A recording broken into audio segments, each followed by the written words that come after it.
Yep, probe on the island, as you predicted, could throw down that Nexus. More battles going down here, getting in before those bunkers can finish. Great storms. Oh, those charge lots do so much damage, and the Archon's just impossible to kill. It looks like this could be cleaned up again for mana, but so close. EmpirDieStar's also dropped on top of that ledge right near the natural and right above the gold as well, and he's going to be able to deny some mining of the gas as well as... Oh, he takes them off and this might be a little too greedy right here, as Mana is really just going to be able... Oh, great micro there, saving all of those Marauders. Reinforcing this contain. This is a very light contain here. Mana does have the capacity to warp in immediate storms. Yeah, this could be broken. Only +1 infantry upgrades for the Terran player. That Forge making anything for these Protoss units? Looks like we have 1 armor up. Yeah, we do, and both players have already saturated their golds pretty well, so they're going to have a great amount of income to support this battle with. EmpirDieStar maybe going to take this one, and Archon morphing in here. Units at the top could come in and do some damage. This is a constant back and forth. This is one of the closest contained battles I've seen. Tank moving in to take... Oh, but those units being held in the back just for this overcommitment. Losing the tank for nothing. Storms going down, taking out massive amounts of units. Look how low this... Oh, this is just brutal. The main problem with this contain, though, is that warp prism that Mana's gotten out, because he's already been able to start his expansion at the island, which means that he's going to be 1 base up on EmpirDieStar, even if EmpirDieStar is able to maintain this contain. Yeah, I'd love to see him move this warp prism out and try to do a drop with it, maybe. But he does need to reinforce all he can at his main and expansions to keep this pressure off, because EmpirDieStar is committed to this contain. And this is just a non-stop back and forth here, folks. I have not seen something like this very often.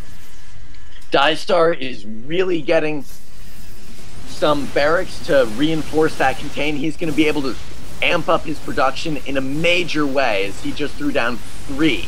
Oh, but this looks bad for EmpirDieStar. Charge lots coming in, focusing heavily on charge lots, all those tanks going down. And yet again, this could be cleaned up, but I said that the last 2 times, and EmpirDieStar was able to hold it off. Lots of metaback. Looks like he's going to hold it off again. Oh, this is just so close every time. That is true, and Mana really isn't able to produce during this. While EmpirDieStar is throwing up a Ghost Academy and getting some tech up, Mana's really just having to throw everything he has at this contain. Yeah, I'm surprised he honestly hasn't broken it at this point. It looked like he was so close on so many occasions, but those bunkers just allowing... Oh man, great storm placement.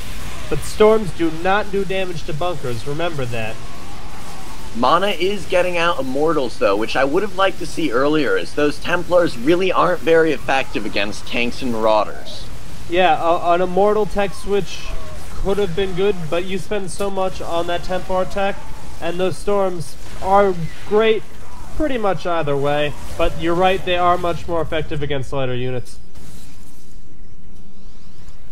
And as EmpirDieStar's been mined out his main, and so is Mana, EmpirDieStar hasn't taken a fourth yet, so he's oversaturating. The gold is almost mined out because he has so many mules down there. Yeah, but mules do not compete with SCVs for mining time, so you can have them both going at once.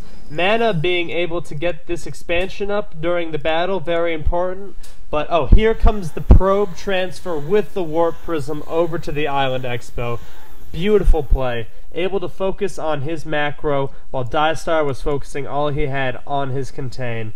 If we look at the income tab, though, those mules for EmpirDieStar at the gold just keep him far ahead, but that's not going to last him long. Taking this south natural base right now.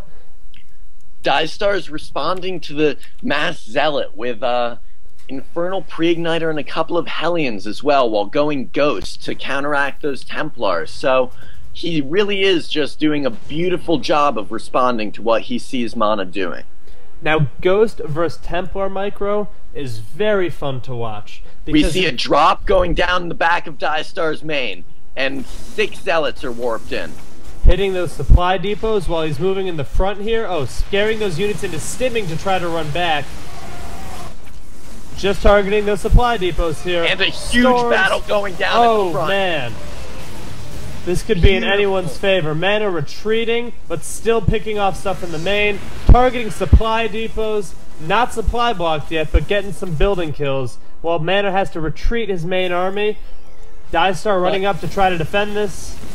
But Mana did get a couple of storms off and saved almost all of his army, so he was able to do a lot of damage and just get out of there as quickly as he could.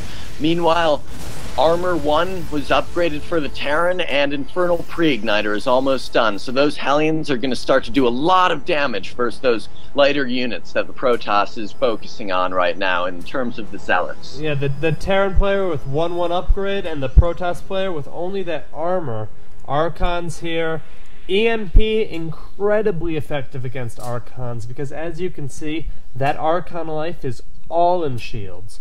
And if an EMP hits your Templars, they're useless. But if you can feed back those ghosts before they can EMP your Templars, you make those ghosts useless. So it all comes down to micro and being able to spread out those Templar so one good EMP can't take them all out at once. EmpirDieStar doing a little poking.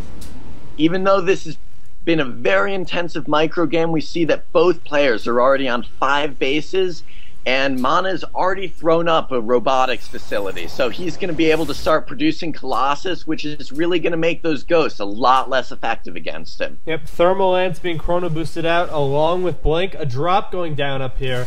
Might be able to pick this up, but these Marauders in the back, moves them down there. Let's see, a good storm here would do massive damage. Oh, he might get he snipes the Nexus. Huge play there. Beautiful, and EmpirDieStar is really just trying to maintain his Storm position. drop at the South Natural. Oh man, getting tons of SCVs. Morphing it into an Archon. Storm drops, great plays. Look at how low the SCV life is there. And an Archon and that moving Archon in. just takes out so many. Oh my gosh. Oh wow.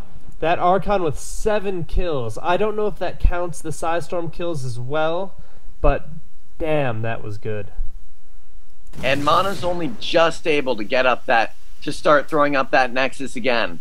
And we'll see if he's able to defend it this time, as both players are utilizing drops very well. Yeah, we saw Mana try to get the Warp Prism onto the bottom right island, but it did get sniped by Marines just in time. EmpirDieStar reading that, seeing it coming. Ghost just chilling in the back of EmpirDieStar's base here, his natural. Maybe to spot drops, not too sure what he's doing there. Valuable units. EmpirDieStar's also getting the high-sec auto-tracking upgrade, which is going to make him much less vulnerable to drops, because those planetary fortresses are going to have +1 range, and dropping behind the mineral line won't be as easy. Yeah, scan going down right here, trying to get a good view on what Mana has, and we might see EmpirDieStar move out here, feeling confident. This army count doesn't look too big compared to EmpirDieStar's. Feedback's going down on those ghosts, just beautiful. Great storms, pulling out, storming just flawlessly. Morphing the first Colossus is already out, and the second one's on the way, and they're just doing a lot of damage and taking none, because those Vikings, after the very beginning, EmpirDieStar just stopped production. He has to start it again now, so he's look how low all that bio 0. health is. Yeah, that Viking count. Sorry to interrupt you there, but oh man, I was just so surprised that they could have gone down with a few more storms. That looked like EmpirDieStar could have had it, but EmpirDieStar, meanwhile, in his main, he's moving a couple of medevacs through to do another drop, so we'll see how effective this one is. Yeah, could pick off. He's probably expecting an expansion here, and a probe patrolling right up to this top corner. Might spot it moving out. No, looks like it's going to be moving. Oh, he's just patrolling there for the drops. And a huge battle going down here. Vikings attack the Colossi. EmpirDieStar having a substantial force up at that northern expansion where there is no nexus, but moving down to that natural, gonna try to roast some probes and do some damage, but having all these units stuck in the back not doing anything while Mana cleans up at the front. Wasting all this DPS, could have done so much, and clumping them up for storms. Bad control by EmpirDieStar, too focused on this attack in the front here.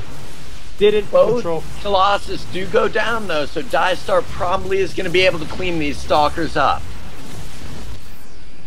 Marauders dropping at the ledge here in the natural, going to be able to stop mining on maybe 1 or 2, maybe 3 of these patches here. Nothing to spot here, no observers in the immediate area. More Vikings coming out to counteract the Colossus play. And EmpirDieStar is just pumping up his army right now. He is very scared and he lost all of it last time. So he really is just in an unfortunate position right now if Mana moves out. We see 3 Colossus, 4 Templar, an Archon, and 14 Charge Lots for Mana, and a Ghost, 11 Marines, 2 Vikings, and 16 Marauders for EmpirDieStar. Mana, meanwhile, is throwing down his last nexus on his half of the map, so he's taken his entire side, and we could see a half-and-half map split here. Protoss player at 2-1, Terran player at 1-1. Kind of surprised that the game has gotten to this late stage without seeing more upgrading. We might see every base taken, an SCV moving in here, but Mana wanting to push in. At the resource tab, we see that Mana's army is much bigger at 179 to 139. EmpirDieStar and here it comes. This could be the final battle. That is a huge supply difference. Yeah. Oh, and there's the GG. A great game between these two players. Constant battles.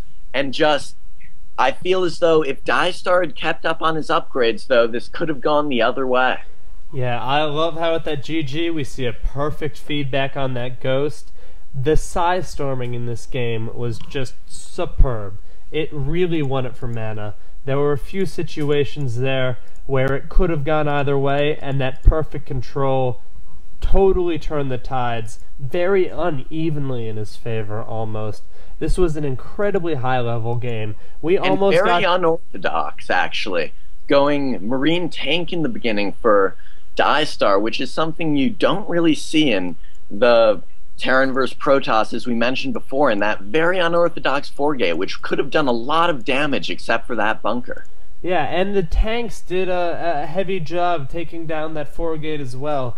Interesting play. We see tanks come off of 1-base pushes a lot, as we did see in the GSL, but going for more expansion-oriented plays, you normally see racks go down. I wish we could have seen every base taken and this map split completely in half. I think if it had gone on a minute longer, we would have. But either way, this has been a great, exciting game. This is Ion and Goob, and it's been a pleasure bringing you this match. Have a great night, everyone.